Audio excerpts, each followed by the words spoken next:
Numbers chapter 19. God spoke to Moses and Aaron. This is the rule from the revelation that God commands. Tell the people of Israel to get a red cow, a healthy specimen, ritually clean, that has never been in harness. Present it to Eleazar the priest, then take it outside the camp and butcher it while he looks on. Eleazar will take some of the blood on his finger and splash it 7 times in the direction of the tent of meeting. Then, under Eleazar's supervision, burn the cow, the whole thing, hide, meat, blood, even its dung. The priest then will take a stick of cedar, some sprigs of hyssop, and a piece of scarlet material, and throw them on the burning cow. Afterwards, the priest must wash his clothes and bathe well with water. He can then come into the camp, but he remains ritually unclean until evening. The man who burns the cow must also wash his clothes and bathe with water. He also is unclean until evening. Then a man who is ritually clean will gather the ashes of the cow and place them in a ritually clean place outside the camp.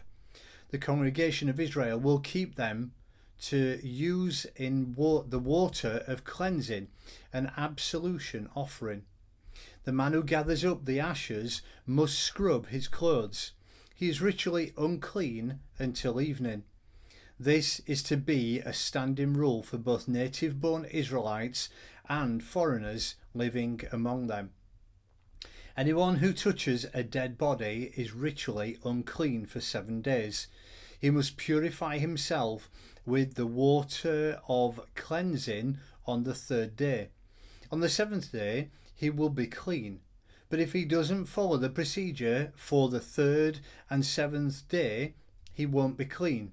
Anyone who touches the dead body of anyone and doesn't get cleansed desecrates God's dwelling and is to be excommunicated.